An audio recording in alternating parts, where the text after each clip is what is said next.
Yo, salut les potes, c'est Pro Sensei, j'espère que vous allez bien. On se retrouve aujourd'hui pour le chapitre 33 de Boruto et on peut dire que c'était franchement un sacré chapitre. On a eu le droit à du très grand Naruto Uzumaki. Juste avant de commencer cette review, lundi j'organise un concours qui sera sur la chaîne, je vais faire une vidéo dédiée à ça. J'organise un concours pour vous faire gagner les 3 premiers tomes de Boruto. Ceci est grâce à la maison d'édition Kana qui me les a envoyés pour vous les faire gagner, puisque déjà je les ai déjà, et de toute manière j'avais proposé à la maison d'édition de vous faire gagner des choses pour les 20 ans de Naruto, et on commence dès le début de l'année avec les 3 premiers tomes de Boruto qui seront totalement gratuits, vous n'avez absolument rien à payer. Tout ça, ça se passera dans la vidéo concours que je vais faire lundi, donc je vous invite vraiment à être nombreux et à partager pour que vous soyez le maximum à pouvoir bénéficier de ça. Du coup, aujourd'hui, on va attaquer avec le chapitre 33 qui était, comme je l'ai dit tout au début, un excellent chapitre avec un combat, une finalité de ce combat qui était juste magique, une petite information qui demande quand même une grosse réflexion, et vous allez voir ça, c'est juste fou. Et les dessins aussi, j'en ai pas parlé, mais les dessins c'est franchement très beau. Il y a eu des belles planches, notamment au niveau des expressions de visage, des duels, superbe chapitre au niveau des dessins. À la fin du chapitre 32, on avait vu Kawaki qui s'était sacrifié pour protéger Himawari et Naruto du rayon de Delta qu'elle avait envoyé, et il en a perdu son bras où il ne peut pas se régénérer. Il faut absolument qu'il soit réparé par la science, par la technologie. Vous allez voir que dès le début du chapitre, il y a déjà des grosses informations balancées là-dessus, et beaucoup de noms, mine de rien, pour Naruto. Naruto, dès le début du combat, il dit à Boruto: je te confie Himawari et Kawaki, et je peux vous dire que Naruto, il est vénère. Il est vraiment très énervé, et vous allez le voir, aujourd'hui je vous dis, on a vraiment eu le droit à un Naruto très authentique, comme on le connaît, comme on l'aime, et c'est ça qui était beau, c'est ça qui était bon. Du coup, Delta ne comprend pas pourquoi il s'est sacrifié finalement, et elle lui dit justement tu n'es qu'un réceptacle, ce corps appartient à Kara, il est là pour Jigen. Donc c'est quand même assez fort comme phrase, puisque c'est clairement, alors je sais pas si vous avez remarqué, mais à chaque fois qu'ils écrivent réceptacle, ils le mettent toujours entre guillemets, et c'est quand même assez bizarre. C'est un peu comme les Otsutsuki où quand ils disent Dieu, ils mettent toujours entre guillemets, comme si ce n'était pas véritablement des dieux. Là pareil pour le mot réceptacle, ils le mettent entre guillemets. Je comprends pas trop pourquoi ils le mettent entre guillemets, tout simplement parce que si la définition de réceptacle est la même que la mienne, ça veut dire que c'est un récipient, finalement, c'est quelque chose dans lequel on va mettre, c'est quelqu'un ou un objet dans lequel on va mettre quelque chose, comme par exemple les démons à queue qu'on enfermait dans des corps, dans des êtres, et donc je pense que c'est pour ça qu'ils le mettent entre guillemets. La question que l'on doit se poser, c'est pourquoi elle a dit ça? Tout simplement parce que il y a deux sens à cette phrase. Est-ce que Delta disait ça dans le sens, quand il disait il est là pour Jigen, est-ce que c'était dans le sens Jigen doit prendre possession de ton corps, on a besoin de toi car Jigen va prendre ton corps, donc tu es le réceptacle de Jigen, ce qui serait finalement une excellente réflexion. Darkos en a parlé dans sa vidéo, et ça peut être effectivement très intéressant d'avoir un Jigen enfermé dans le corps de Kawaki, peut-être à la même manière que Momoshiki peut peut-être potentiellement l'être dans le corps de Boruto, tout simplement parce que vu qu'il lui a transmis le Kama et qu'il l'a recréé, et il a peut-être besoin de prendre de possession le corps de Kawaki, ce qui serait intéressant. Mais moi, là où je doute par rapport à cette hypothèse, c'est tout simplement le fait que dans les premiers chapitres et dans le premier épisode de Boruto, quand on voit Kawaki qui affronte Boruto, même si les apparences peuvent être trompeuses, pour moi celui qui affronte Boruto, c'est bien Kawaki, c'est pas Jigen. C'est vraiment de son propre chef Kawaki qu'il décide d'attaquer les shinobi, de mettre fin à l'ère des shinobi. Donc j'ai quand même un gros doute par rapport à ça. Maintenant, ça peut être une hypothèse très intéressante à développer, pourquoi pas. La deuxième hypothèse qu'on pourrait se dire par rapport à cette phrase, c'est que tout simplement Delta dit que Kawaki est l'élément principal pour le plan de Jigen, et qu'il a absolument besoin de ce réceptacle. Pas forcément pour y prendre possession, mais tout simplement parce que la chose qu'il va mettre dans son corps, ou qu'il a besoin de mettre dans son corps, il n'y a que Kawaki qui a été créé pour ça, et donc il a absolument besoin de Kawaki. Vous voyez ce que je veux dire? Donc la phrase a vraiment plusieurs sens, et c'est compliqué de dire c'est ça, exactement ça. Pour moi, faut pas prendre la phrase comme elle est écrite, c'est-à-dire il est là pour Jigen, donc c'est le corps de Jigen, en gros c'est le réceptacle de Jigen, mais je pense que ça peut vouloir dire vraiment beaucoup de choses. Il faut pas aller trop vite dans une conclusion directe, quoi. Dans tous les cas, on peut voir que sur le visage de Kawaki, qu'il ne veut absolument pas participer à ça, hein. D'ailleurs, c'est pour ça qu'il fuit Kara depuis pas mal de temps. On voit qu'il est un peu énervé dès qu'on lui parle de ça, il veut vraiment pas du tout en entendre parler, il ne veut même pas accepter ce rôle de réceptacle. En fait, on lutte l'utilise comme un objet. Et d'ailleurs même Naruto se pose la question, il dit à Delta, c'est ce Jigen, votre fameux chef, celui qui utilise Kawaki comme un objet. Voilà, Naruto se sent carrément impliqué puisqu'il était lui-même le réceptacle de Kyuubi, donc il sait ce que c'est que de ne pas vouloir qu'on lui mette ça dans le corps, mais il l'a quand même, il vit avec, et le problème c'est qu'il a tous les problèmes qui en découlent, comme le fait de la solitude, de le mettre de côté parce qu'il a un monstre en lui, etc. Et donc il comprend parfaitement l'état d'esprit de Kawaki en ce moment. Et c'est ce qui fait que Kawaki ressent que Naruto le défend par rapport à ça, et s'inquiète de lui, et veut absolument le protéger, et je pense que ça va rapprocher très clairement Kawaki de Naruto, tout simplement. Delta dit même, pour ta régénération, c'est pas grave, en gros, Amado va pouvoir te réparer, puisque l'auto-guérison ne peut pas fonctionner, c'est-à-dire que Kawaki ne peut pas faire repousser son bras,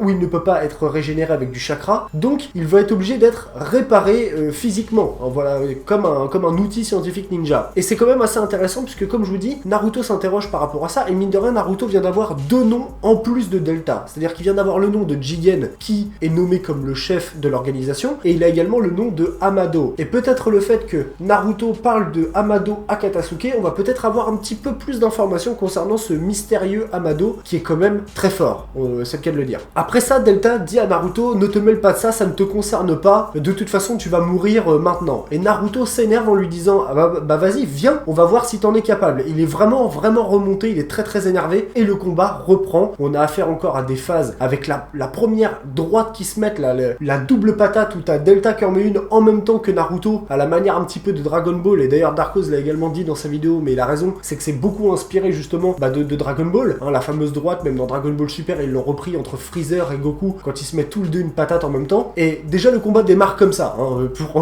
pour dire un peu comment ça se passe après, c'est que déjà ça démarre comme ça, et on voit qu'ils s'en mettent plein la tronche, malgré le fait que Naruto n'est peut-être pas à fond, mais il y va quand même franchement, et elle résiste, et elle arrive quand même à lui placer quelques coups, mais on voit que c'est un coup c'est Naruto, un coup c'est Delta, mais Naruto restera quand même supérieur à Delta, très clairement. D'ailleurs, même pendant l'échange de coups, Boruto remarque que son père est vraiment énervé, c'est-à-dire que là, depuis le début de Naruto, on n'avait pas encore vu vraiment Naruto, c'est-à-dire énervé contre quelqu'un, c'est-à-dire qu'il veut vraiment abattre cette personne, tu vois, vraiment la défoncer de ouf. Là, vraiment, il est tellement impliqué dans le combat Naruto qu'on ressent à travers les expressions de son visage, donc c'est là que les dessins sont quand même vachement cool, à travers le regard de Boruto sur Naruto et à travers les expressions du visage de Naruto, on ressent qu'il est impliqué dans le combat, et ça nous implique également, puisque nous on sait que Naruto a vécu cette situation, et donc ça nous implique encore plus dans le combat. Et c'est ce qui fait que ce chapitre est vraiment très fort, ce chapitre était vraiment très fort, et j'ai vraiment kiffé. Je sais pas pourquoi je fais ça, mais je le fais quand même. Au bout d'un moment, Naruto met une droite tellement forte à Delta qu'elle en crache du sang à moitié, elle est par terre, elle en crache à moitié du sang, et elle se dit mais il est vraiment surpuissant ce gars, c'est vraiment un monstre, mais ce n'est qu'un humain, il commence à s'essouffler. Et cette phrase-là est également intéressante, pourquoi? Puisque elle dit mais ce n'est qu'un humain, comme si que elle-même ne se considérait même plus comme une humaine. Et donc, on pourrait très bien se dire, est-ce que Kara, les membres de Kara, ne se considèrent plus finalement comme des humains, ou tout du moins la plupart d'entre eux. Et d'ailleurs, je pense même du coup que Jigen n'est pas un humain finalement. Pour moi en tout cas, de ce qu'elle veut dire, dans la manière dont elle l'a dit, ce n'est qu'un humain, il commence à s'essouffler. Donc ça veut dire que soit eux-mêmes ne se considèrent pas comme des humains, ou alors, même encore pire, ils ont déjà affronté des personnes qui n'étaient pas humaines, type Otsutsuki, etc. Ça pourrait être vraiment très intéressant d'analyser cette phrase un peu plus tard, quand on verra encore un peu plus d'informations sur Kara, ça pourrait être très intéressant d'analyser cette phrase, puisque je pense qu'elle n'a pas sorti ça comme ça, ils sortent pas des phrases, ils écrivent pas des phrases comme ça au hasard, ça veut dire quelque chose, mais c'est intéressant. Delta dans sa tête, en fait, ce qu'elle cherchait à faire, c'était de faire en sorte que Naruto se rapproche, pour pouvoir tirer encore son fameux rayon pour qu'il stoppe la régénération et que Naruto soit blessé et ne puisse pas se régénérer encore une fois, parce que c'est vraiment le seul moyen qu'elle puisse le buter, clairement. Là, on a eu le droit à un grand Naruto, un très grand Naruto. Quand Naruto parle comme ça, putain, mais là, t'as la passion, là, ça monte, mon gars, d'un coup, bah oui, je me suis vraiment senti impliqué dans le combat, mais un truc de ouf. J'ai eu l'impression de revoir Naruto pendant Naruto Shippuden, c'était un truc de malade. Là, Naruto lui dit, tu te souviens de l'avertissement que je t'ai dit? Je t'ai dit que si tu touchais à un seul cheveu des enfants, je devrais te blesser mortellement. Tu as été prévenu, hein? Et dans le regard et dans la manière dont il lui dit ça, il lui dit, c'est bon, le combat il est terminé maintenant, c'est fini. Et c'est trop bon, c'est trop bon, parce que c'est là que tu te dis, mais attends, il nous a pas encore montré qu'il était réellement supérieur supérieur à Delta. Je parle visuellement, physiquement, il nous a pas encore montré qu'il était supérieur à elle, mais là c'est bon, il a déjà gagné le combat, il sait exactement comment il va faire pour la déglinguer. Et c'est vraiment trop stylé. Tu sens que c'est le Kage, tu sens que c'est le plus puissant des shinobi, tu vois. Ça c'est trop d'art. Il lui dit, maintenant c'est trop tard, il ne s'agit pas que de toi, mais ce fameux Jigen, je promets de le retrouver et de le pulvériser. C'est-à-dire qu'il parle de toute l'organisation. Là il dit clairement à Delta qu'il déclare la guerre à l'organisation Kara, que c'est terminé, il va les retrouver et il va les pulvériser. Il a franchement une grosse paire de coronets, mais il y a que lui qui peut faire ça. Il y a que lui qui peut faire un truc comme ça et dire je vais tous vous déglinguer. Il est trop fort. Franchement, ça fait trop du bien de le voir comme ça. Beaucoup de personnes en fait se disaient ouais, Naruto, il est vachement affaibli depuis les débuts de Boruto, on voit pas beaucoup combattre, il y a que contre Momoshiki, mais il était avec Sasuke, du coup il fait plus rien tout seul, etc. Et là aujourd'hui, on a eu le droit à Naruto, à un vrai Naruto qui lui a montré la supériorité du Hokage. Et ça, c'était franchement super stylé. En plus, il n'y a pas seulement ce qu'il dit, mais il y a également l'image et les dessins qui ont été faits. Franchement, les planches sont vraiment très belles. Je trouve que Naruto, il est très bien dessiné dans ce chapitre. Et la manière en fait dont il la regarde d'un air un peu supérieur, maintenant, il rigole plus, il a les sourcils froncés, il est vraiment sérieux. C'est pas Sangoku dans Dragon Ball Super qui fait que de sourire et de rigoler et de bouffer, tu vois. Là, on parle d'un mec, voilà, il est sérieux, c'est serious business, il va la déglinguer, tu vois. C'est terminé, on rigole plus. Et ça, c'est franchement stylé. Delta se prépare en fait dans sa tête à attaquer Naruto, donc elle attendait qu'il approche pour pouvoir lui tirer son rayon, et à un moment elle veut tirer son rayon, et Naruto a préparé du coup un Rasengan géant pour détruire son rayon, et en même temps Delta absorbait l'orbe tourbillonnant géant que venait de créer Naruto. Et à ce moment-là, elle se disait mais il est bête, il est oublié, pourquoi il fait ça, il est débile, j'absorbe les jutsu, pourquoi il fait ça, il a dû l'oublier, il est con. Sauf que Naruto en fait a maintenu son orbe tourbillonnant, et il n'a pas fait que ça, il l'a maintenu et il l'a fait grossir. Il l'a transformé en méga orbe tourbillonnant juste après, donc il l'a refait grossir une deuxième fois, et on peut voir mais les pages de dessin, le souffle et tout, l'impact et tout, c'est franchement visuellement c'est trop stylé. Et en fait il maintient son orbe tourbillonnant et il le fait grossir en fait de plus en plus, ce qui fait que Delta est obligé de continuer d'absorber en permanence le chakra que Naruto balance. Donc là faut savoir que Naruto balance du chakra en permanence, hein. C'est pas il a balancé un Rasengan, il leur balance un deuxième, non, là il balance du chakra en permanence pendant qu'elle absorbe, lui il en balance, donc c'est un truc de ouf. Et ça ne s'arrête pas là, c'est à dire que Delta le prend pour un con en se disant il a oublié, Boruto ne comprend pas ce qu'il fait, et en fait quand il a fait grossir sa technique, même Kawaki se dit mais ça sert à rien qu'il amplifie l'intensité de sa technique, elle continuera de l'absorber, elle peut absorber tous les jutsu, même les plus puissants. Mais en fait c'était pas l'objectif. Naruto a continué, et on a vu enfin un Naruto qui, tu vois, quand on chie un peu sa race, tu vois, qui balançait un gros Rasengan de ouf, où t'étais presque avec lui en train de lui dire vas-y mais continue mec, mais continue.